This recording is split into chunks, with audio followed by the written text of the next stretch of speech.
Habakkuk 2 tables Bible స్టడీలో ఇది 73వ presentation.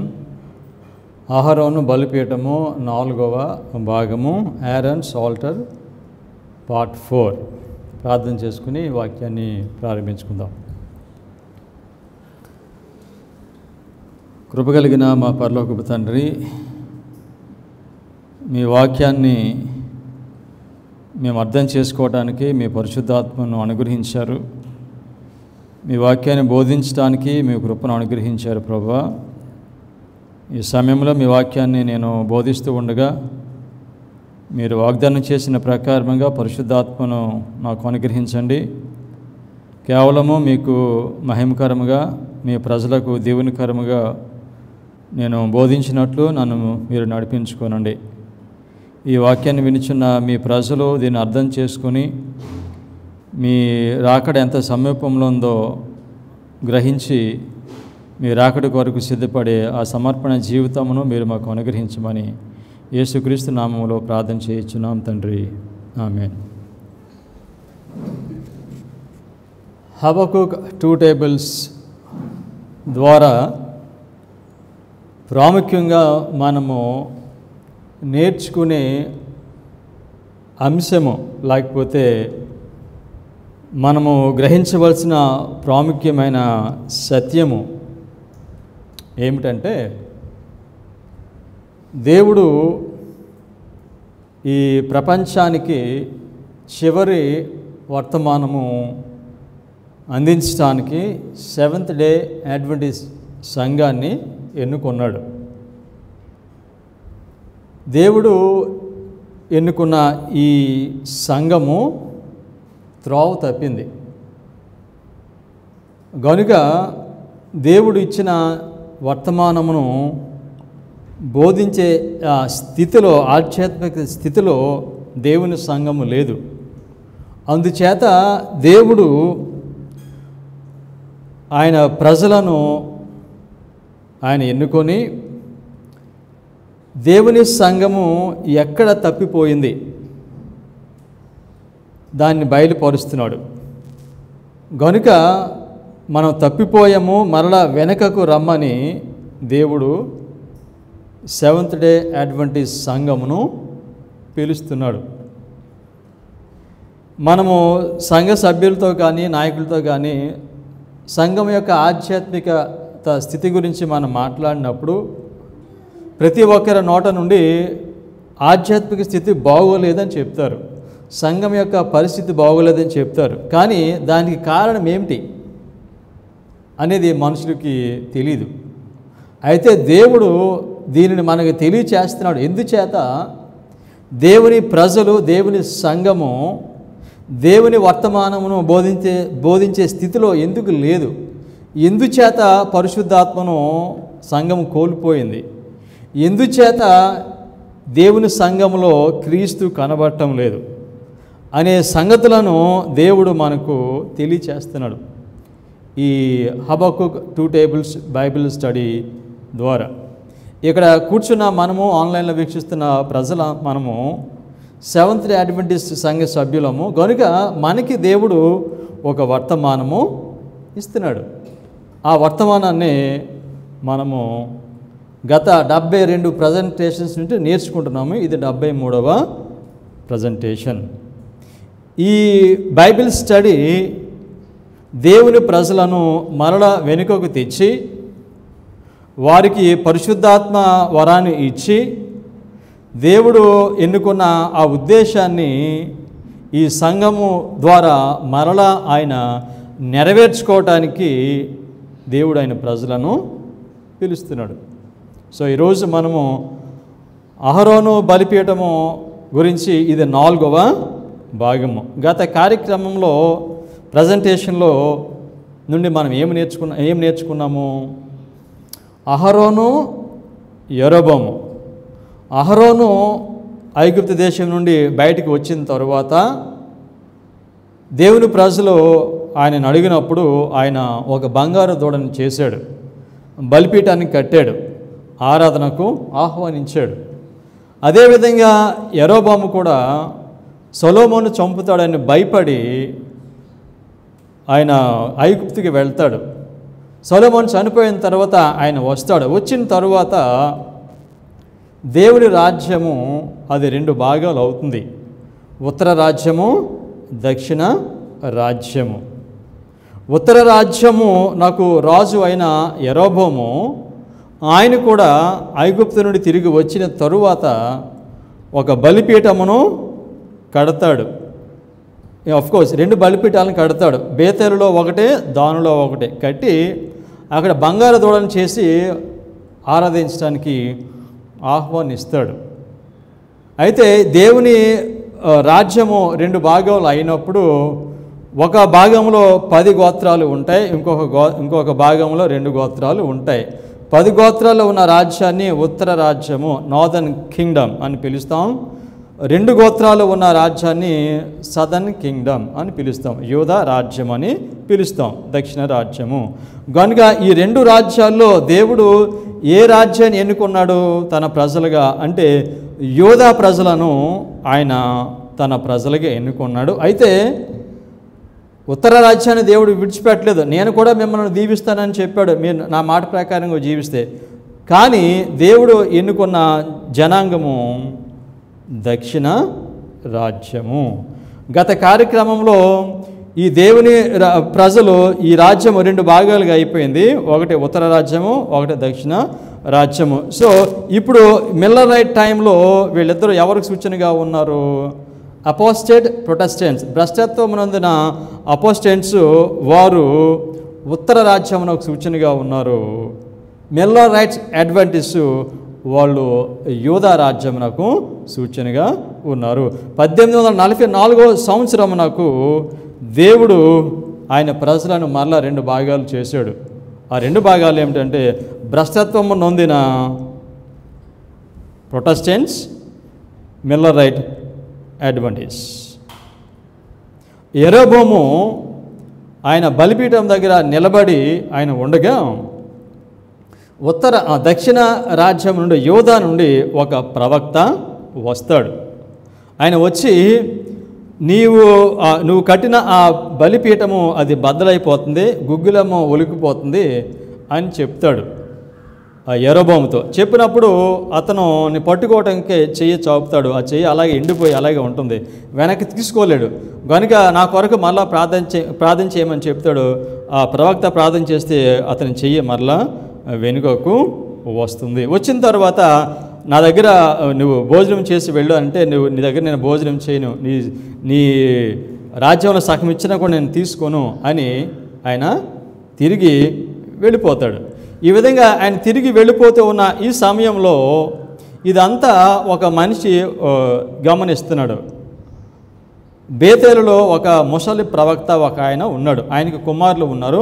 ఆయన కుమారులో ఒక కుమారుడు ఇది జరిగిందంతా కూడా చూశాడు. సో యూదా నుంచి వచ్చిన ఈ ప్రవక్త ఏమి చెప్పాడు? ఆ బలిపీఠం బద్దలైపోవటం, గుగ్గులు ఒలికిపోవటము, తర్వాత ఆ రాజు చెయ్యి ఎండిపోవటము, మరలా అది రావటం అన్నీ చూసి వెళ్ళి తన తండ్రికి చెప్పాడు. ఇది సో మనము 1 రాజులు 13వ అధ్యాయము 11వ వచనం నుండి 34వ వాక్యం వరకు ముందు మనం చదువుదాం. తర్వాత దీని యొక్క వివరణ మనం చూద్దాం. ముందు దీని అంతటిని కూడా మనం చదువుదాం. 1 రాజులు 13వ అధ్యాయము 11 నుండి 34 వరకు. 11వ వాక్యము. బేతేలులో ప్రవక్త యొగు ఒక ముసలివాడు కాపురం ఉండెను. ఇతని కుమారులలో ఒకడు వచ్చి బేతేలులో దైవజనుడు ఆ దినమున చేసిన క్రియలన్నిటినీ అతడు రాజుతో పలికిన మాటలన్నిటినీ తమ తండ్రితో తెలియజెప్పగా. సో దీనిలో ఈ 11వ వాక్యంలో మనం గమనించవలసింది, బేతేలులో ప్రవక్త ఉన్నాడు, ఒక ముసలి ప్రవక్త ఉన్నాడు. ఈ ప్రవక్త ఎవరో మనము గుర్తించబోతున్నాం. తర్వాత 12 నుంచి 14 వాక్యాలు. వారి తండ్రి అతడు ఏ మార్గమున వెళ్ళిపోయినని వారిని అడిగాను. అంతటా అతని కుమారుడు యూదా దేశంలో నుండి వచ్చిన దైవజనుడు ఏ మార్గమున వెళ్ళిపోయినది తెలిపిరి. పిమ్మట అతడు తన కుమారులను పిలిచి నా కొరకు గాడిదకు గంత కట్టుడని చెప్పగా వారు అతని కొరకు గాడిదకు గంత కట్టిరి. అతడు దాని మీద ఎక్కి దైవజనుని కనుగొనవలనని పోయి మస్తకి వృక్షము క్రింద అతడు కూర్చుండగా చూచి, యోధా దేశంలో నుండి వచ్చిన దైవజనుడవు నీవేనా అని అడుగగా అతడు నేనే అనేను. 14వ వాక్యంలో ఈ ప్రవక్త తిరిగి వెళ్తున్నాడు. వెళ్ళి ఈయన ఎక్కడికి కూర్చున్నాడు? మస్తకి వృక్షము క్రింద కూర్చున్నాడు. దీన్ని గమనించాలి. దీని గురించి మనం నేర్చుకోబోతున్నాము. అతడు మస్తకి వృక్షం క్రింద కూర్చున్నాడు. తర్వాత 15 నుండి, అప్పుడు అతడు నా ఇంటికి వచ్చి భోజనము చేయమనగా అతడు, నేను నీతో కూడా మరలి రాజాలను నీ ఇంట ప్రవేశింపను, మరియు నీతో కలిసి ఈ స్థలమందు అన్నపానములను పుచ్చుకొనును. నీవు అచ్చట అన్నపానమును పుచ్చుకొనవద్దనియు, నీవు వచ్చిన మార్గమున పోవుటకు తిరగవద్దనియు యెహోవా వాక్కు చేత నాకు సెలవాయనని చెప్పాను. కనుక మోసే ప్రవక్త వచ్చి, నువ్వు వెనక్కి రా, నా దగ్గరికి వచ్చి నా దగ్గర భోజనం చేయమంటే నీ దగ్గర నేను అన్నం భోజనం చేయను, పానము చేయను, ఈ విధంగా చేయొద్దని దేవుడు నాకు చెప్పాడు అని ఖండితంగా యోధా నుంచి వచ్చిన ఈ ప్రవక్త ఈ ముసలి ప్రవక్తకి చెప్పాడు. అచ్చట ఆ స్థలంలో, బేతేలు అనే స్థలంలో నువ్వేమి తినొద్దు అని నాకు చెప్పాడు కనుక నేను తినను అని చెప్పాడు. 18 నుండి, అందుకు అతడు, నేనును నీ వంటి ప్రవక్తనే, మరియు దేవదూత ఒకడు యెహోవా చేత సెలవు పొంది అన్నపానములు పుచ్చుకొనుటకై అతని నీ ఇంటికి తోడుకొని రమ్మని నాతో చెప్పినని అతనితో అబద్ధమాడగా అతడు తిరిగి అతనితో కూడా మరలిపోయి అతని ఇంట అన్నపానములు పుచ్చుకొనెను. సో కనుక ఈ ముసలి ప్రవక్త, బేతల్లో ఉన్న ఈ ప్రవక్త వచ్చి ఆయనకి ఏం చెప్పాడు? నాకు దేవదూత చెప్పాడు, యెహోవా దేవదూతను పంపించి నాకు చెప్పాడు. సో కనుక అబద్ధం చెప్పాడు ఈ ప్రవక్త, ముసలి ప్రవక్త. సో కనుక ఆ మాట నమ్మి ఇతను ఏం చేశాడు? యోధ నుంచి వచ్చిన ఈ ప్రవక్త వెళ్ళి ఆ ముసలి ప్రవక్త దగ్గర ఆయన అన్నపానములు పుచ్చుకొనును, ఆహారము నీళ్లు అక్కడ త్రాగాడు. సో ఇది జ్ఞాపకం పెట్టుకోవాలి. దీన్ని చూడబోతున్నాం. 20వ వాక్యం నుండి, వారు భోజనము చేయుచుండగా అతనిని వెనుకకు తోడుకొని వచ్చిన ఆ ప్రవక్తకు యెహోవా వాక్కు ప్రత్యక్షమాయెను. అంతటా అతడు యోధా దేశంలో నుండి వచ్చిన దైవజనుని పిలిచి, యెహోవా ఇలాగున ఆజ్ఞ ఇచ్చుచున్నాడు, నీ దేవుడైన యెహోవా నీకు ఆజ్ఞాపించిన దానిని గైకొనక ఆయన సెలవిచ్చిన నోటి మాట తిరుగుబడి నీవు వెనుకకు వచ్చి నీవు అచ్చట అన్నపానములు పుచ్చుకొన వలదని ఆయన సెలవిచ్చిన ఆ స్థలమున భోజనము చేసి ఉన్నావు గనుక నీ కళేబారము నీ పితరుల సమాధిలోనికి రాకపోవునని ఎలుగెత్తి చెప్పాను. సో కనుక ముసలి ప్రవక్త వెనక్కి రమ్మని చెప్పాడు.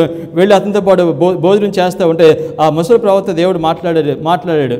సో కనుక ఇతను వెనక్కి వచ్చి భోజనం చేస్తున్నాడు కనుక అతనికి ఇలా ఒక మాట చెప్పు, ఏమిటంటే నువ్వు దేవుని మాటకు ఎదురు తిరిగావు నువ్వు.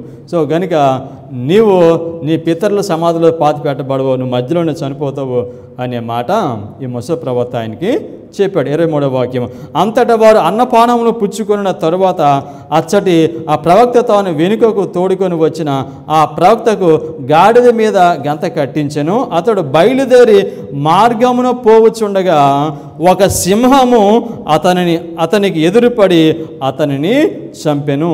ఎవరు చంపారు అతన్ని? అతనికి సింహము ఎదురొచ్చింది, ఆ సింహము అతన్ని చంపింది. జ్ఞాపకం పెట్టుకోండి. అతని కళేబారము మార్గమందు పడి ఉండగా గాడిద దాని దగ్గర నిలిచి ఉండెను, సింహమును శవము దగ్గర నిలిచి ఉండెను. కొందరు మనుషులు ఆ చోటుకి వచ్చి శవము మార్గమందు పడి ఉండుట ఆ సింహము శవము యొద్ద నిలిచి ఉండుటే చూచి ఆ ముసలి ప్రవక్త కాపురమున పట్టణమునకు వచ్చి ఆ వర్తమానము తెలియజేశారు. మనిషి తిరిగి భోజనం చేసి తిరిగి వెళ్తున్నాడు, సింహం వచ్చి ఆయనను చంపింది. సో అక్కడ గాడి ఉంది, గాడిద సింహము దాని మధ్యన ఈ ప్రవక్త యోధ నుంచి వచ్చిన ప్రవక్త చనిపోయి అక్కడ ఉన్నాడు. ఈయన ఎవరి మధ్యన ఉన్నాడు? ఇతను సింహమునకు గాడిదకు మధ్యన ఈయన చనిపోయాడు. యోధా నుండి వచ్చిన ఈ ప్రవక్త గాడిద సింహమునకు మధ్యన చంపబడి అక్కడ ఉన్నాడు. 26వ వాక్యం, మార్గంలో నుండి అతని తోడ తోడుకొని వచ్చిన ఆ ప్రవక్త ఆ వర్తమానం వినినప్పుడు యెహోవా మాటను ఆలకింపగా తిరుగుబడిన దైవజనుడు ఇతడే. యెహోవా సింహమునకు అతను అప్పగించి ఉన్నాడు. యెహోవా సెలవిచ్చిన ప్రకారము అది అతని చీల్చి చంపెను అని పలికి తన కుమారులను పిలిచి గాడిదకు నా కొరకు గంత కట్టుడని చెప్పాను. వారు అతని కొరకు గంత కట్టినప్పుడు అతడు పోయి అతని శవము మార్గమందు పడియుండుటయు గాడిదయు సింహమును శవము దగ్గర నిలిచియుండుటయు సింహము గాడిదను చీల్చివేయక శవమును తినగా యుండుట చూచి ఈ సింహము చంపింది, కానీ చంపిన ఆ మనిషిని తినకుండా అది ఆ విధంగా చూస్తూ ఉంది. 29 దైవజనుని శవము ఎత్తి గాడిద మీద వేసుకొని తిరిగి వచ్చెను. ఈ ప్రకారము ఆ ముసలి ప్రవక్త అంగలార్చుటకును సమాధిలో శవమును పెట్టుటకును పట్టణమునకు వచ్చెను. అతడు తన సమాధిలో ఆ శవమును పెట్టగా జనులు కటకట నా సహోదరుడా అని ఏడ్చిరి. కటకట నా సహోదరుడా అని ఏడ్చిరి. 31వ వాక్యం మరియు ఇతడు సమాధిలో శవమును పెట్టి నేను మరణమైనప్పుడు దైవజనుడైన ఇతడు పెట్టబడిన సమాధిలో నన్ను పాతిపెట్టుము. ఇక్కడ యోధ దేశం నుంచి వచ్చిన ఈ ప్రవక్తని ఏ సమాధిలో పెట్టారో ఈ ముసలి ప్రవక్త అంటున్నాడు, నన్ను కూడా దానిలోనే పెట్టండి. ఇద్దరు దానిలో ఒకే సమాధిలో ఉండాలని చెప్తున్నాడు. ఓకే, సో నా శల్యములను అతని శల్యము దగ్గర ఉంచుడి. యెహోవా మాటను బట్టి బేతేలులో నున్న బలిపీఠమునకు విరోధముగాను షోమ్రోను పట్టణంలోనున్న ఉన్నత స్థలంలోని మందిరములన్నిటికీ విరోధముగాను అతడు ప్రకటించినది ఆవశ్యకముగా సంభవించునని తన కుమారులతో చెప్పిన. ముసలి ప్రవక్త ఏం చెప్పాడంటే ఈ చనిపోయిన ప్రవక్త ఏమైతే జరుగుద్దని చెప్పాడో బేతేలుకి వెళ్ళేది అదంతా కూడా జరుగుద్దని ఆయన చెప్పాడు. 33వ వాక్యము ఈ సంగతి అయిన తరువాత యెరొబోము తన మార్గమును విడిచిపెట్టగా సామాన్య జనులలో కొందరిని ఉన్నత స్థలములకు యాజకులుగా నియమించెను. తనకిష్టులైన వారిని యాజకులుగా ప్రతిష్ఠించి వారిని ఉన్నత స్థలములకు యాజకులుగా నియమించెను. యెరొబోము సంతతి వారిని నిర్మూలము చేసి భూమి మీద ఉండకుండా నశింపజేయనట్లుగా ఇది వారికి పాప కారణమాయెను. ఇది స్టోరీ. 11వ వాక్యము నుంచి మరలా మనం ఏమైతే గుర్తించవలసిన ఉన్నాయో వాటిని మనం గుర్తించి దేవుడు ఏం బోధిస్తున్నాడో మనం నేర్చుకుందాం. బేతేలులో ప్రవక్త ఉన్నాడు, ముసలి ప్రవక్త. ఈ ప్రవక్త ఎవరు? ఈ ప్రవక్త ఉత్తర రాజ్యము యొక్క ప్రవక్త, ఉత్తర రాజ్యంలో ఉండే ప్రవక్త. సో దేవుడు ఉత్తర రాజ్యము దక్షిణ రాజ్యము రెండిట్లో దేన్ని ఎన్నుకున్నాడు? దక్షిణ రాజ్యాన్ని ఎన్నుకున్నాడు, యోధాని ఎన్నుకున్నాడు. ఇతను 10 గోత్రాల్లో నుండి వచ్చిన ఒక ప్రవక్త. ఇతను ఫాల్స్ ప్రాఫిట్ అయి ఉండాలి ఖచ్చితంగా. ఎందుచేతనంటే దేవుడు యోధాని ఎన్నుకున్నాడు. ఉత్తర రాజ్యము దేవునికి వ్యతిరేకంగా వారు బలిపీఠములను కట్టి వారు దేవునికి వ్యర్థమైన ఆరాధన వాళ్ళు చేస్తున్నారు. ఈ బేతేల్లో ఉన్న ఈ ప్రవక్త ఆయన ఫాల్స్ ప్రాఫిట్స్, అబద్ధపు ప్రవక్త. ఓకే, అబద్ధ ప్రవక్త అని బైబిల్లో ఎవరిని పిలుస్తారు? ఇప్పుడు మన కాలంలో అబద్ధ ప్రవక్త అని ఎవరిని పిలుస్తారు బైబిల్లో? అమెరికా అబద్ధ ప్రవక్త. అపోస్టేట్ ప్రొటెస్టెంటిజం అబద్ధ ప్రవక్త. ఇతను భోజనం చేసి తిరిగి వెళ్తున్నాడు 14వ వాక్యంలో. వెళ్ళి ఎక్కడ కూర్చున్నాడు? ఆయన మస్తకి వృక్షము క్రింద కూర్చున్నాడు. మస్తకి వృక్షము, ఓక్ ట్రీ కింద కూర్చున్నాడు. ఈ మస్తకి వృక్షము అది దేనికి సూచనగా ఉందంటే ఏదైనా తోటలో మంచి చెడులు తెలివినిచ్చే వృక్షం ఉంది. ఆ చెట్టుకు ఇది సూచనగా ఉంది. మంచి చెడుల వృక్షము ఇది. ఆదికాండము 2వ అధ్యాయము 17వ వాక్యం. అయితే మంచి చెడుల తెలివినిచ్చు వృక్ష ఫలములను తినకూడదు, నీవు వాటిని తినుదినమున నిశ్చయముగా చచ్చెదవని నరునికి ఆజ్ఞాపించును. ఏం జరుగుద్ది? ఈ చెట్టు ఫలం తింటే నిశ్చయముగా నీవు చచ్చెదవు. సో ఈ ప్రవక్త చనిపోయాడా? ఖచ్చితంగా చనిపోయాడు. ఆయన మస్తకి వృక్షము క్రింద ఆయన కూర్చున్నాడు.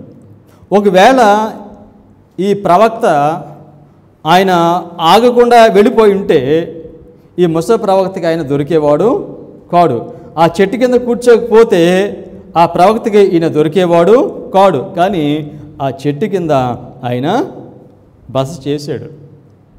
చెట్టు కింద ఆయన ఉన్నాడు. చెడు మంచి, ఈ చెడు మంచి కలిస్తే దాన్ని ఏమని పిలుస్తాం మనం? మంచిని చెడుని కలుపుతాడు సాతాను. దీన్ని ఏమంటారు? దీన్ని మిస్టరీ ఆఫ్ ఇనిక్విటీ, ధర్మ విరోధ సంబంధమైన మర్మము.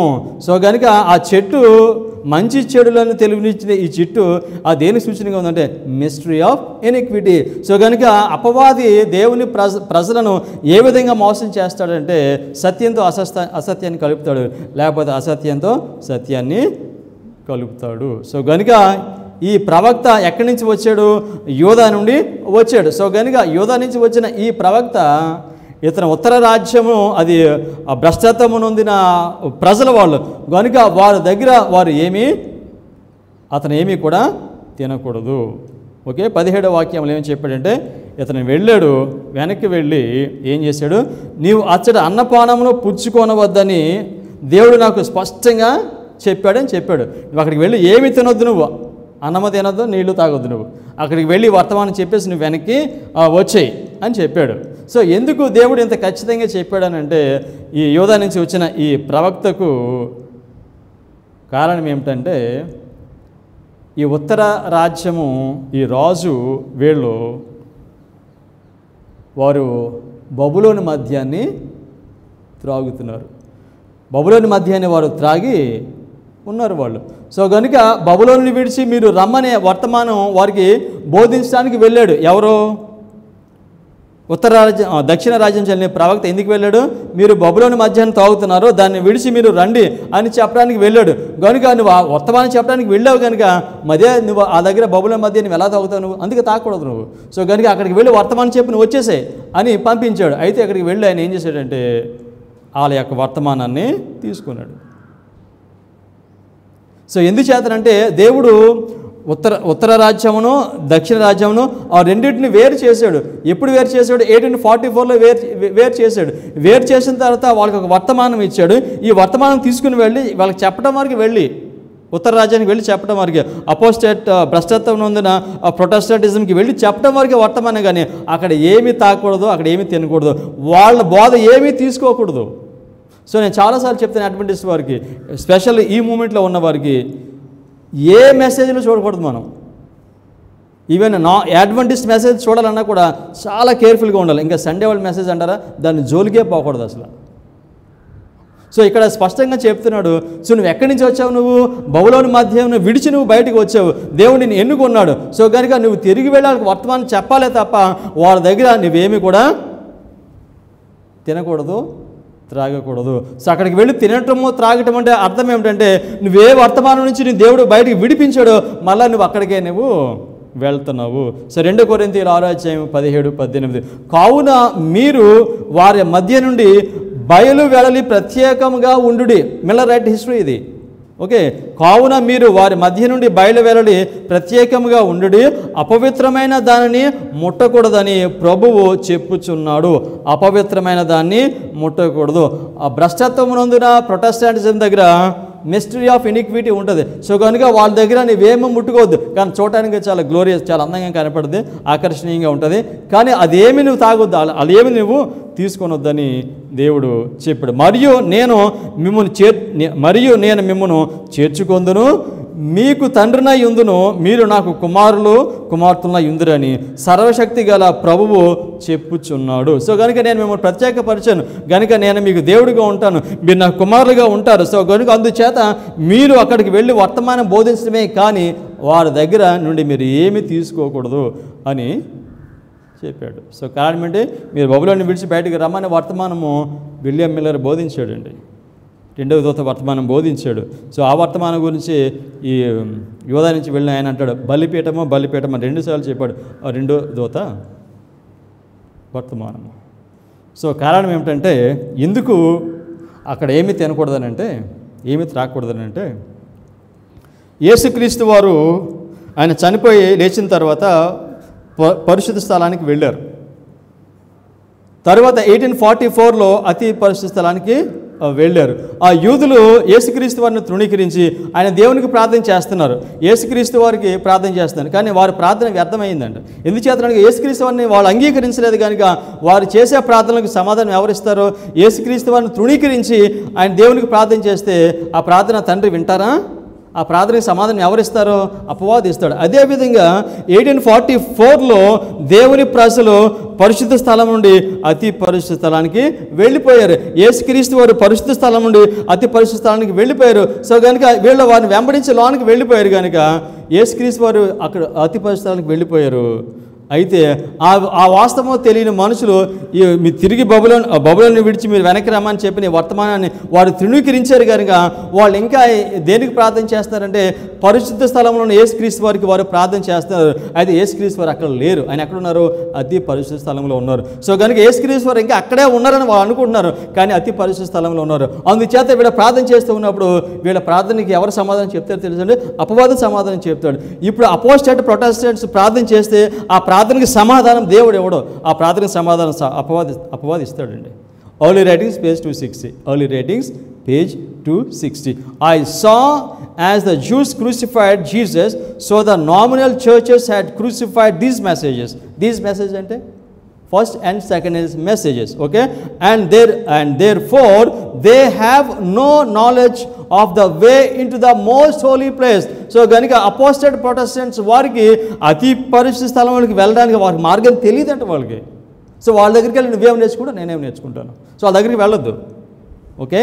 So they have no knowledge of the way into the most holy and they cannot be benefited by the intercession of Jesus there. Like the Jews who offered their useless sacrifices, they offer up their useless prayers to the apartment which Jesus has left. And Satan, pleased with the deception, assumes a religious character and leads the minds of these professed Christians to himself, working with his power, his signs and lying wonders to fashion them in his snare. So కనుక వీళ్ళ ప్రార్థన అపోస్టెంట్ Protestants వాళ్ళందరూ ప్రార్థన చేస్తున్నారు. So రెండో దూత వర్తమానం తృణీకరించి యేసుక్రీస్తు వారు అతి పరిశుద్ధానికి వెళ్ళారు. ఈ మార్గం వారికి తెలియదండి. సో కనుక హబక్కూకు 2 టేబుల్స్ ద్వారా మనం ఏం నేర్చుకుంటాం తెలుసా? దేవుడు ఆయన సంఘమును పరిశుద్ధ స్థలం నుంచి అతి పరిశుద్ధ స్థలం నడిపించాడండి. మళ్ళీ వెనక్కి వచ్చేస్తారు వీళ్ళు. సో మళ్ళీ వెనక్కి దేవుడు తీసుకుని వెళ్తున్నాడు. సో కనుక ఎందుకు వెళ్ళి అక్కడ నువ్వు అన్నపానంలో పుచ్చుకోకూడదని చెప్పాడు తెలుసా? ఎందుకు చేస్తారంటే వారి ప్రార్థనకు సమాధానము దేవుడు ఇవ్వట్లేదు, సాతానుడు ఇస్తున్నాడు. ఎందుచేతనగా వారు దేవుడిచ్చిన వర్తమానాన్ని తృణీకరించారు. సో 1798 నుండి 1844 మధ్యకాలంలో ఈ 46 సంవత్సరాల్లో మిల్లర్ రైట్స్ ప్రొటెస్టెంట్స్, అమెరికన్ ప్రొటెస్టెంట్స్కి వారు ఈ వర్తమానాన్ని బోధించారు. వారు దాన్ని తృణీకరించారు. అందుచేత వారి యొక్క ప్రార్థనకు సమాధానము అపవాది ఇస్తున్నాడు. 18వ వాక్యంలో ఏమని చెప్పాడంటే, ఈయన వెళ్ళాడు, చెట్టు కింద కూర్చున్నాడు. చెట్టు కింద కూర్చుంటే ఆయన ఏం తిన్నాడు? ఆయన good and evil, nest of iniquity, ఆ వర్తమానాన్ని అక్కడ అయిపోయాడు ఆయన. సో ఆయన చెట్టు కింద కూర్చున్నాడు, మస్తకి వృక్షం కింద. సో అప్పుడు ఈ ప్రవక్త, ముసలి ప్రవక్త వెళ్ళాడు. బేతేల్లో ఉన్న ముసలి ప్రవక్త వెళ్ళి అతనితో ఏం చెప్పాడు? అతనితోటి అబద్ధం చెప్పాడు. సో నాకు దేవదూత ఒకడు వచ్చి చెప్పాడు, నాకు నిన్ను వెనక్కి తీసుకురమ్మన్నాడు అంటే ఆయన మాట విన్నాడు. సో దీన్ని ఏమని చెప్తారు? దేవుని మాట కంటే మనిషి మాట పైన పెడితే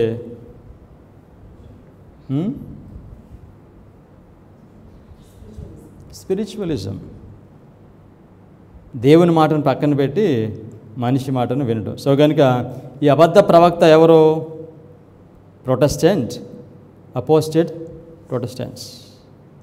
సో ఈయన వచ్చి అబద్ధం చెప్పాడు, అందుకే ఈయన ఏమన్నారు? అబద్ధ ప్రవక్త. సో మన ప్రకటనలో చూస్తాము అమెరికా గురించి అబద్ధ ప్రవక్త. యేసుక్రీస్తు వారు ఆయన రాకడ గురించి, యుగ సమాప్తి గురించి ఆయన మాట్లాడుతూ దేవుని వాక్యాన్ని మనం పరిశీలనగా చదివితే మిల్లర్ రైట్ హిస్టరీ చాలా వాక్యాల్లో మనకి ఇది కనిపిస్తుంది. మత్తయి సువార్త 7వ అధ్యాయము 13 నుండి 27 వరకు చదువుదాం. మత్తయి సువార్త 7వ అధ్యాయము 13 నుండి 27 వరకు. ఇరుకు ద్వారమున ప్రవేశించుడి, నాశనమునకు పోవు ద్వారము వెడల్పు, ఆ దారి విశాలమై ఉన్నది, దాని ద్వారా ప్రవేశించేవారు అనేకులు.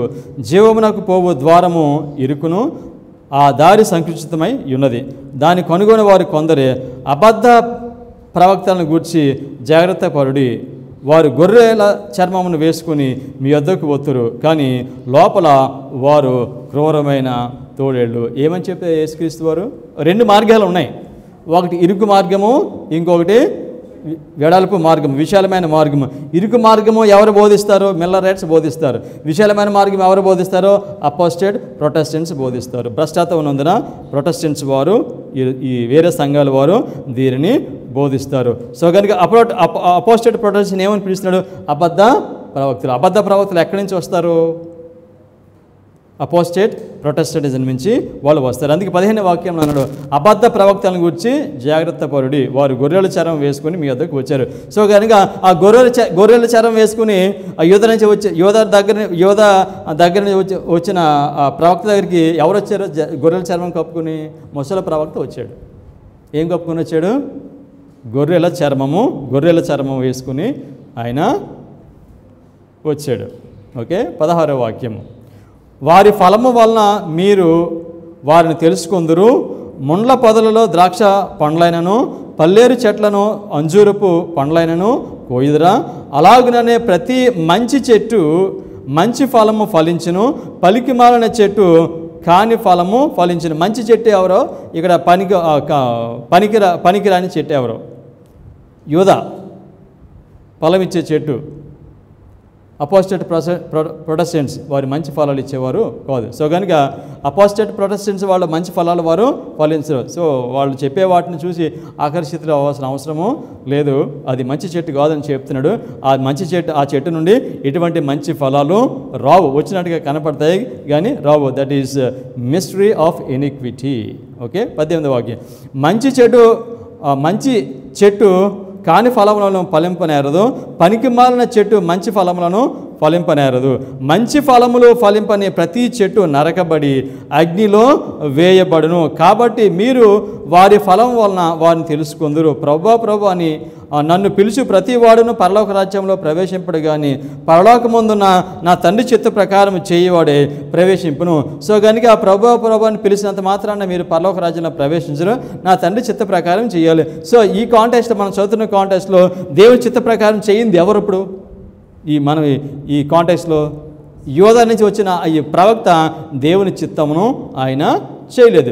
మనిషి చెప్పింది, ఆ అబద్ధ ప్రవక్త మాట విని ఆయన సింహం చేత చంపబడ్డాడు. సో కనుక ప్రభుని పిలిస్తే కాదు, నేను ఒక వర్తమానం ఇచ్చాను, దాని ప్రకారంగా మీరు జీవించాలి, దాన్ని మీరు బోధించాలి, వేరే దాన్ని మీరు తీసుకోవాల్సిన అవసరము లేదు. 22. ఆ దినమందు అనేకులు నన్ను చూచి ప్రభువా మేము నీ నామమున ప్రవచింపలేదా? నీ నామమున దయ్యములు వెళ్ళగొట్టలేదా? నీ నామమున అనేకమైన అద్భుతములు చేయలేదా అని చెప్పుదురు. అప్పుడు నేను మిమ్మల్ని ఎన్నడను ఎరుగును, అక్రమము చేయవారులారా నా ఎదురు నుండి పొండని వారితో చెప్పుదును. కాబట్టి ఈ నా మాటలు విని వాటి చొప్పున చేయు ప్రతి వాడును బండ మీద తన ఇల్లు కట్టుకున్న బుద్ధిమంతుని పోలియుండును. 22వ వాక్యంలో అన్నాడు, ఆ దినమందు. ఏ దినమందు? ఆ దినమందు అనగా సెప్టెంబర్ 11, 2001. ఆ దినమందు లేటర్ రైన్, కడవరి వర్షము.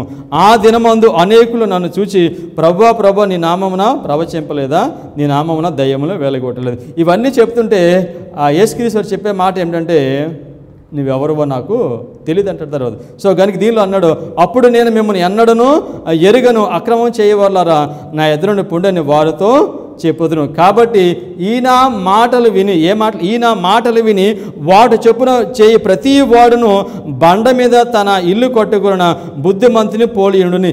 ఈయన మాటలు విని వాడు చొప్పున చేయి ప్రతి వాడు ఎవరు? ఈయన మాటలు ఏమిటి? కమాన్, హబక్కుక్ 2 tables. సో కనుక ఆ యూదా చెప్తున్నాడు, ఈయన మాటలు విని ఈ ప్రవక్తకి వర్తమానం ఇచ్చాడు. 1844 వర్తమానం అయింది. సో కనుక దాని ప్రకారంగా వీరు జీవించాలి. కనుక ఈయన మాటలు విని వాటి చెప్పున చేయి ప్రతి వాడును బండ మీద తన ఇల్లు కట్టుకొనును. సో కనుక మిస్సెస్ వాడు దీని గురించి మాట్లాడుతూ అడ్వాంటేజ్ కనెక్ట్ చేశారు దీన్ని. సో కనుక మాటలు ఎవరికి వస్తే తెలుసండి మనకి, సెవెంత్ డే అడ్వెంటిస్ట్ చర్చ్. కాబట్టి ఈయన మాటలు విని వాటి చొప్పున చేయవాడు ఎవరు?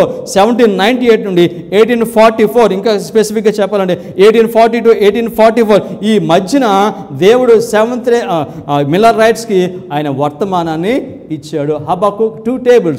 సో కనుక దీని ప్రకారంగా ఎవరైతే చేస్తారో ఆ మనిషి బండ మీద తన ఇల్లు కట్టుకున్నాను. 1843 చార్ట్, 1850 చార్ట్ మిస్సెస్ వాడు ఏమని పిలుస్తున్నారు? Rock of ages. దీని మీద మనం కట్టాలి, దీనిని మనం బోధించాలి. కానీ వేరే వాళ్ళ దగ్గరికి వెళ్ళి మనం నేర్చుకోవాల్సింది లేదండి. సో కనుక అంటున్నాడు, సో ఈయన మాటలు విని, సో ఈ ప్రవక్తకి ఇచ్చాడు యూదా మిల్లర్ అడ్వెంటిస్ట్ వర్తమానం ఇచ్చాడు, వెళ్ళి వాళ్ళకి బోధించాలి. అంతవరకే, అక్కడ ఏం తీసుకోకలేదు. అయితే దేవుని ప్రజలు చాలాసార్లు చెప్తారు, ఎందుకు అడ్వెంటిస్ట్ చర్చ్, గాడ్ దేవుని సంఘం ఇది ఎందుకు ఇప్పుడు ఈ పరిస్థితి ఉంది? Adventist church condition, spiritual condition బాగోలేదండి. మిస్సెస్ వాట్ ఏమని చెప్పారంటే లౌదేక సంఘం యొక్క స్థితిలో ఉందని చెప్పారు. ఈ సంఘంలో పరిశుద్ధాత్మ లేడని చెప్పారు. యేసుక్రీస్తు కనపడదని చెప్పారు ఆవిడ. సో కారణం ఏమిటంటే ఈయన మాటలు విని వాడు చెప్పున చేయి ప్రతి వాడును బండ మీద తన ఇల్లు కట్టుకుని బుద్ధిమంతుని పోలియుండును. సో అయితే మనం ఈ మాటలను ప్రక్కన పెట్టి మనం ఎక్కడికి వెళ్ళాం తెలుసండి? మనము ఎక్కడికి వెళ్ళాం? అపోస్టేట్ ప్రొటెస్టెంటిజం దగ్గరికి వెళ్ళాం. భ్రష్టత్వం ఉందిన ఆ ప్రొటెస్టెంట్ దగ్గరికి వెళ్ళి వారి దగ్గర ఆహారం తిన్నాం, ఆ చెట్టు కింద కూర్చొని తిన్నామని బాగా. అందుచేత ఇప్పుడు మనకి 2001లో ఏం జరిగిందో తెలియదు మనకి. ఆ 1843 2520 అంటే ఏంటి తెలియదు, 1335 అంటే ఏంటి తెలియదు, 1290 ఏంటి తెలియదు. కారణం ఏమిటంటే మనం ఆ మస్తికి వృక్షం కింద కూర్చుని ఆ ప్రొటెస్టెంట్స్ యొక్క భోజనం తిన్నాము. అందుచేత ఏం జరిగింది తెలుసండి? సో ఈయన మాటను మానేసి మనము దేవుని మాటలు కాకుండా వేరే మాటలు. సో కనుక ఫూలిష్ వర్జిన్స్, ఇతను ఎవరో యువత నుంచి వచ్చిన ఫూలిష్ వర్జిన్ అయిపోయాడు ఆయన. 25వ వాక్యం, వాన కురిసెను, వరదలు వచ్చెను, గాలి విసిరి ఆ ఇంటి మీద కొట్టెను, కానీ దాని పునాది బండ మీద వేయబడిన కనుక అది పడలేదు. మరియు ఈ నా మాటలు విని వాటి చొప్పున చేయని ప్రతివాడు ఇసుక మీద తన ఇల్లు కట్టుకొనిన బుద్ధిహీనుని పోలియుండును. వాన కురిసెను, వరద వచ్చెను, గాలి విసిరి ఆ ఇంటి మీద కొట్టెను, అప్పుడు అది కూలబడెను, దాని పోటు గొప్పదని చెప్పెను. సో ఇక్కడ 2 ఫౌండేషన్ చూస్తున్నాం. బండ మీద ఒక పునాది, ఇసుక మీద ఒక పునాది. సో దేవుడు బండ మీద పునాది వేసాడు, ఆ పునాదిని పక్కన పెట్టి మనం ఇసుక మీద పునాది వేసామండి. ఆ ఇసుక మీద కట్టిన ఆ పునాదిని నిలబెట్టడానికి ప్రయత్నం చేస్తున్నాం. దీనిలో 25వ వాక్యంలో అన్నాడు, వాన కురిసెను. వాన కురిసెను దేని సూచన ఉంది? కడవరి వర్షము. వాన ఎప్పుడు వచ్చింది కడవరి వర్షము? సెప్టెంబర్ 11, 2001 వాన కురిసెను. సో అది 2001 సెప్టెంబర్ 11 సూచన. వాన కురిసెను, వరదలు వచ్చాను. వరద ఏంటి? ఫ్లడ్. ఫ్లడ్ ఎవరు? పరిశుద్ధ గ్రంథంలో ఈ వరద ఎవరికి సూచనగా ఉంది? పాపసీ. వరద వచ్చాను, గాలి విసిరాను. గాలికి దేనికి సూచనగా ఉంది? 4 winds, ఇస్లాం. సో దీనిలో 25వ వాక్యంలో దేవుడు మనకి ఏం చూపిస్తున్నాడు తెలుసా? 2001 ఇస్లాం ట్విన్ టవర్స్ని అటాక్ చేశారు, అప్పుడు ప్రారంభమైంది. సో తర్వాత వచ్చేది ఏంటి తెలుసా అండి? వరద, ఫ్లడ్. ఆదివారం చట్టము వస్తుంది. ఆదివారం చట్టం వచ్చినప్పుడు నువ్వు దేని మీద కట్టావు ఇల్లు? బండ మీద కట్టావా, ఇసుక మీద కట్టావా? బండ మీద కట్టడం అంటే హబక్కుక్ 2 tables. దేవుడు యూదాని ఎన్నుకున్నాడు, మిల్లరెట్స్ని ఎన్నుకుని వారికి ఈ రాక్ ఆఫ్ ఏజ్, ఈ బండని ఇచ్చాడు. సో ఈ బండ మీద మన ఆధ్యాత్మిక కుటుంబానికి గృహాన్ని మనము కట్టాలి. అడ్వెంటిస్ట్ వారు ఈ బండ నుండి ప్రక్కకు వచ్చి వారు ఇసుక మీద కడుతున్నారు ఇల్లు. సో అందుకని వారికి వర్తమానం పంపిస్తున్నాడు, మీరు వెనుకకు రండి. సో అయితే ఈ యొక్క కథలో అబద్ధ ప్రవక్త మాట వింటే ఏం జరుగుద్ది? అబద్ధ ప్రవక్త మాట విని వెనక్కి వెళ్తే ఏం జరుగుద్ది? నాశనం జరుగుద్దండి, చనిపోతాడు ఆయన. అబద్ధ ప్రవక్త మాట విని వెనక్కి వెళ్ళాడు, అతను దేంతో చంపబడ్డాడు? బాగా వినాలి. దేంతో చంపబడ్డాడు ఆయన? సింహము. 19వ వాక్యంలో అంటాడు, అతడు తిరిగి అతనితో కూడా మరలిపోయి అతని ఇంట అన్నపానములు పుచ్చుకొనెను. అన్నపానములు పుచ్చుకొనెను. సో భ్రష్టత్వం నందున అపోస్టేట్ ప్రొటెస్టెంట్స్ యొక్క ఆహారాన్ని తిన్నాడు ఈ ప్రవక్త. సో బై ద వే ఈ ప్రవక్త ఎవరండి? యూదా నుంచి వచ్చిన ప్రవక్త ఎవరు? Adventism, Miller right Adventism. ఏం చేశారు వీళ్ళు? మనం అడ్వెంటిస్ ఏం చేశారు? వాళ్ళు వెనక్కి వెళ్ళి అన్నపానములు పుచ్చుకున్నారు. ఎప్పుడు పుచ్చుకున్నారో తెలుసండి? 1930లో పుంజుకున్నారు. 1930. ఏమిటది? పరిశుద్ధ గ్రంథాన్ని వివరించడానికి దేవుడు మనకి 14 రూల్స్ ఇచ్చాడు. 14 రూల్స్ ఇచ్చాడు ఆయన. వాటిని ప్రక్కన పెట్టి రోమన్ క్యాథలిక్ ప్రొటెస్టెంట్ వారు పరిశుద్ధ గ్రంథాన్ని వివరించడానికి ఇచ్చిన హిస్టారికల్ క్రిటికల్ మెథడ్ తీసుకున్నారు. ఇప్పుడు అటువంటి చర్చ్లో హబక్కూక్ 2 టేబుల్ గురించి గుండ్లు బాదుకుని చెప్పు, అది వాళ్ళకి అర్థం కాదు. కారణం ఏమిటంటే వీటిని అర్థం చేసుకోవడానికి దేవుడు ఒక మెథడాలజీ ఇచ్చాడు. Line upon line, proof text method. So కనుక ఆ రూల్స్ని మనం ప్రక్కన పెట్టి ఎవరు తీసుకున్నాం తెలుసండి? భ్రష్టత్వం నందున అపోస్టెంట్ వారి యొక్క ఆ రూల్స్ మనం తీసుకుని మనం 25 ప్రవచనము బోధించడానికి ప్రయత్నం చేస్తున్నాము. ఏ రూల్స్ ఉపయోగించి? దేవుడు ఇచ్చిన రూల్స్ కాదండి. ఆ మస్తకి చెట్టు కింద కూర్చున్నాడు కదా, అక్కడ వచ్చింది జ్ఞానోదయం. ఈయనకి ఏం జ్ఞానోదయం వచ్చింది? సో కనుక దేవుడిచ్చిన ఈ 14 రూల్ని పక్కన పెట్టి ఆయన భ్రష్టత్వం నందున ప్రొటెస్టెంట్ దగ్గర ఉన్న ప్రిన్సిపల్స్ ఆయన తీసుకున్నాడు.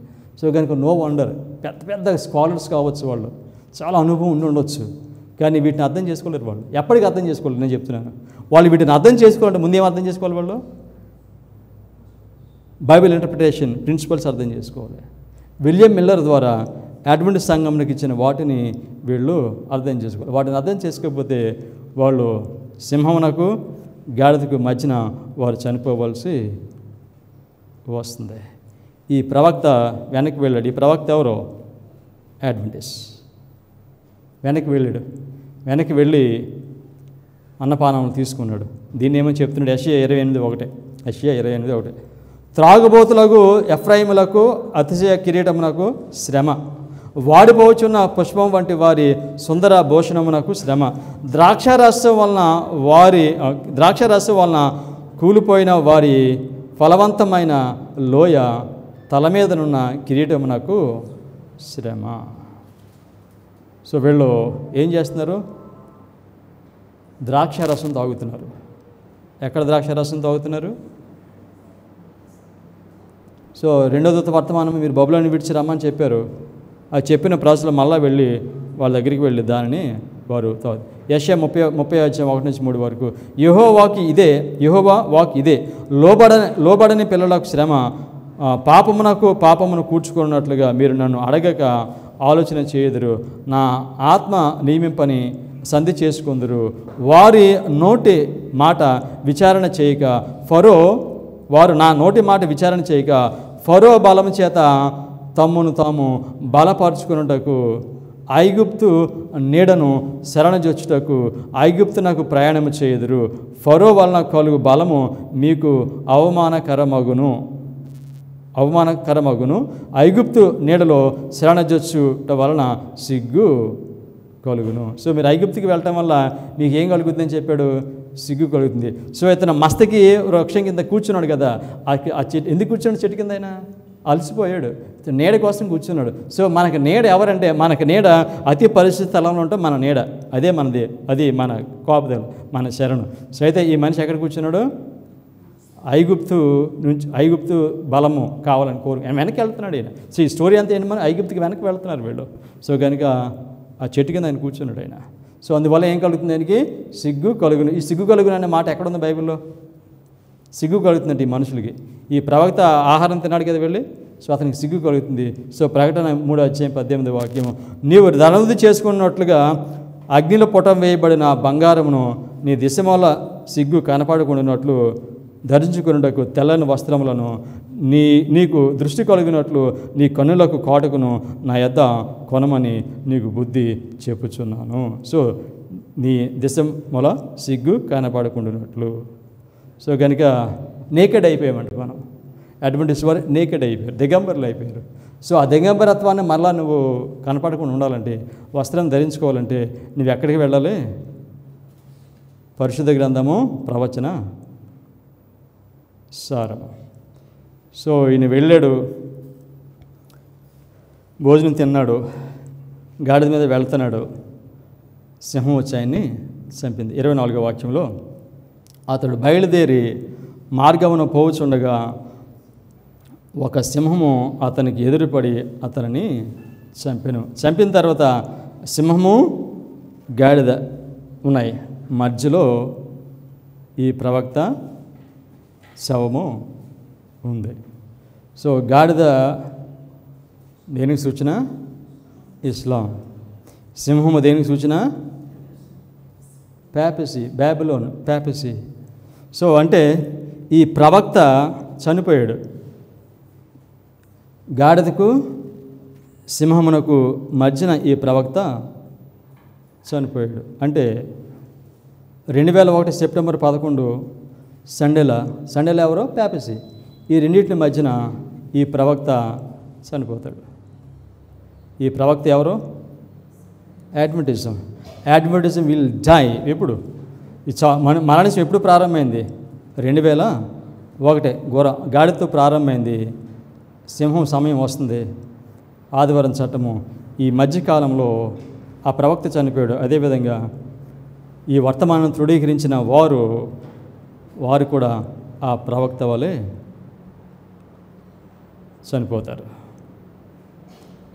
28వ వాక్యంలో చెప్పాడు, సింహము గాడిద మధ్యన ఈ ప్రవక్త, చనిపోయిన ప్రవక్త.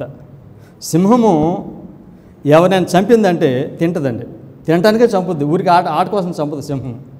సో దీనిలో ఇక్కడ మనం చూస్తే సింహం చంపింది కానీ తినట్లేదు. Super natural, super natural.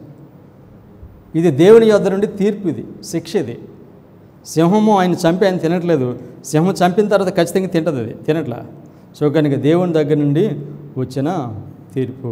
So దేవుని దగ్గర నుండి అడ్వెంటిజంకు తీర్పు రాబోతుంది. ఈ వర్తమానము తృణీకరించి నా ప్రజలు గాడిదకు సింహమునకు మధ్యన వారు మరణిస్తారు. 29వ వాక్యంలో ఈ శవాన్ని తీసుకుని వెళ్ళి వారు పాతి పెట్టినప్పుడు వారు ఏడుస్తారు, కటకట నా సహోదరుడా అని ఏడ్చరి. ఇంగ్లీష్లో అలాస్ అన్నాడు. అలాస్ అంటే ఓ. సో కనుక ఈ శ్రమ, ఈ మరణాన్ని బట్టి వాళ్ళు ఈ ప్రవక్త ఏడుస్తున్నాడు. సో ఎప్పుడు ప్రారంభమైంది ఏడవటం? 2001లో ఇది ప్రారంభము అయింది. ఎందుకు ఏడుస్తారో తెలుసండి? దేవుడిచ్చిన ఈ వర్తమానము. సో 2001 సెప్టెంబర్ 11 దేవుడిచ్చిన ఈ వర్తమానమును మనుషులు ఇప్పుడు తృణీకరిస్తున్నారు. కానీ ఆదివారం చట్టం వచ్చిన తర్వాత వాళ్ళు తెలుసుకుంటారు. ఒక విషయం చెప్తాను. ఆదివారం చట్టం వచ్చిన తర్వాత చాలామంది మనుషులు మేము దీన్ని అంగీకరిస్తామని వస్తారంట, సత్యాన్ని అంగీకరిస్తామని వస్తాం. సో వాళ్ళు నిజంగానే సత్యం అంగీకరిస్తామని అనుకుంటారు వాళ్ళు. కానీ సత్యాన్ని అంగీకరించిన వారి యొక్క క్యారెక్టరు ఫామ్ అవ్వదు, పరలోకమునకు వారి యొక్క గుణశీలత సిద్ధపడ్డు. సో మనసులో నేను చేసిన తప్పే, కనుక సత్యాన్ని అంగీకరిస్తానని మనిషి తీర్మానం చేసుకుంటాడు. కానీ పరలోకంలో ఉండటానికి ఆయన గుణశీలత, ఆయన క్యారెక్టర్, యేసుక్రీస్తు స్వభావానికి అది మార్చబడదు. అందుచేత చాలామంది ఆఖరిలో వచ్చేస్తాను, ఆదివారం చట్టం వచ్చినప్పుడు, ఏదైనా ప్రమాదం వచ్చినప్పుడు వచ్చేస్తాను దేవుని దగ్గరికి అంటే నువ్వు వస్తావు. నిజమైన పశ్చాత్తంతో వచ్చినా కూడా నీ క్యారెక్టర్ పరలోకంలో ఉండటానికి కావాల్సిన స్థితిలో అది లేకపోతే కనుక దేవుడు ఏమంటాడో తెలిసి చెప్పే సమాధానం, నువ్వెవరో నాకు తెలియదు. నమ్మేవు, బాధపడ్డావు, అయ్యే నేను అంగీకరించాల్సింది వర్తమానము.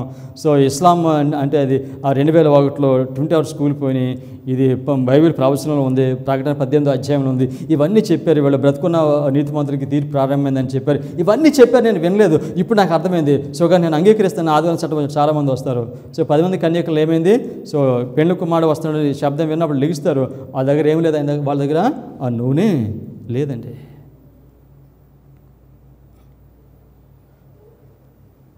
ఈ ముసలి ప్రవక్త అంటాడు, ఈయన పాతి పెట్టారు కదా, సో నన్ను కూడా దానిలోనే పాతి పెట్టండి. ముసలి ప్రవక్త ఎవరు?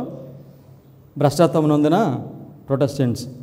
అడ్వెంటిజంకి భ్రష్టత్వం నొందిన ప్రొటెస్టెంట్స్కి ఇద్దరికి ఒకటే శిక్ష.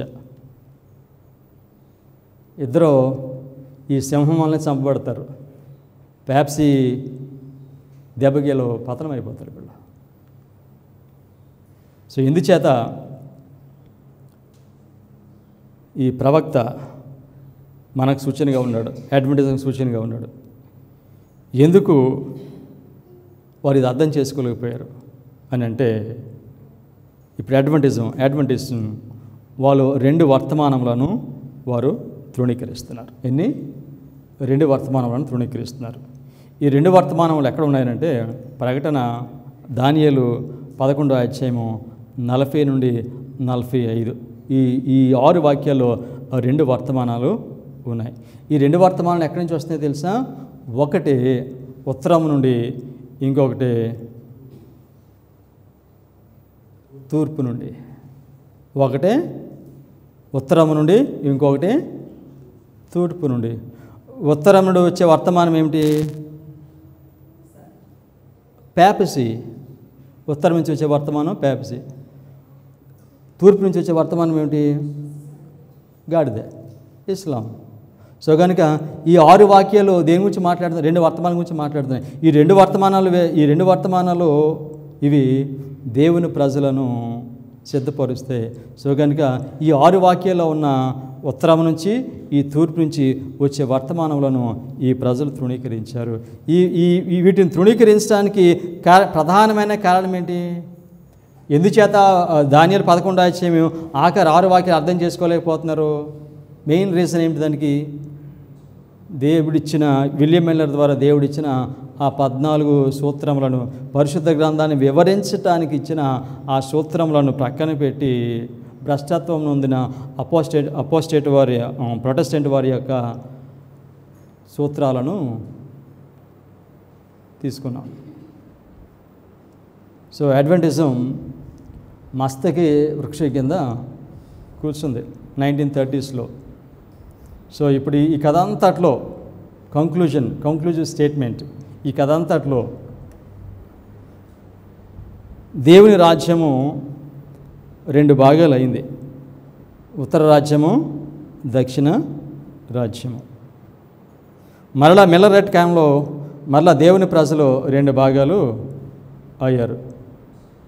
అపోస్టేట్ ప్రొటెస్టెంటిజం, భ్రష్టత్వం నందున ప్రొటెస్టెంట్స్, యూదా. మరలా ఇప్పుడు సెవెంత్ డే అడ్వెంటిస్ట్ అనే రాజ్యము మరలా 2 రాజ్యాలు అవబోతుంది. 2 రాజ్యాలు, 10 గోత్రాలు, 2 గోత్రాలు. ఈ 2 గోత్రాలు 1,44,000 మంది. ఈ 10 గోత్రాలు మిగతా అడ్వెంటిస్ట్ వారు అందరూ. ఏ రాజ్యంలో ఉంటాం? ఉత్తర రాజ్యంలో ఉంటామా? దక్షిణ రాజ్యంలో ఉంటామా? దేవుని రాజ్యం అనే ఈ సెవెంత్ డే అడ్వెంటిస్ట్ చర్చ్ 2 రాజ్యాలుగా, 2 జనాంగాలుగా ఇది విడిపోతుంది. ఇది ఏ రాజ్యంలో ఉంటామో ఈ వర్తమానం తీర్మానం చేస్తుంది. ఈ వర్తమానం తృణీకరిస్తే ఉత్తర రాజ్యంలో ఉంటాం. ఈ వర్తమానం అంగీకరిస్తే దక్షిణ రాజ్యంలో ఉంటాం. ప్రార్థన చేసుకుందాం.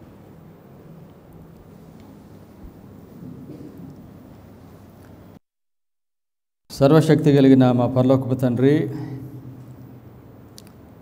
ఆది నుంచి అంతవరకు సమస్తము ఎరిగిన దేవుడవు, మమ్మల్ని నడిపించడానికి మీరు దానియేలు, ప్రకటన గ్రంథాలు మీరు మాకు అనుగ్రహించారు ప్రభా. ఈ గ్రంథాల ద్వారా మీరు మా ప్రతి అడుగును మీరు స్థిరపరుస్తారు, నడిపిస్తారు తండ్రి. అంత్యకాలంలో ఏం జరగబోతుందో మీరు మాకు బయలుపరుస్తున్నారు. దేవుని సంఘమైన అడ్వెంటిస్ సంఘము ఎక్కడ తప్పిపోయిందో మా ప్రభా మీరు మాకు బయలుపరుస్తున్నారు. ఈ వర్తమానం బోధించినప్పుడు కేవలం కొద్దిమంది మాత్రమే దీన్ని వింటారో, దీన్ని అంగీకరిస్తారో. అయితే ఈ కొద్దిమంది ద్వారానే, ఈ 144,000 మంది ద్వారానే ప్రపంచం అంతటికీ మా ప్రభా మీరు ఇవ్వవలసిన వర్తమానాన్ని మీరు ఇస్తారు తండ్రి. ఈ వర్తమానం ఇచ్చే గుంపులో మేము అందరం ఉండునట్లుగా మీరు మమ్మల్ని దీవించమని యేసుక్రీస్తు నామములో ప్రార్థన చేయించున్నాం తండ్రి. ఆమేన్.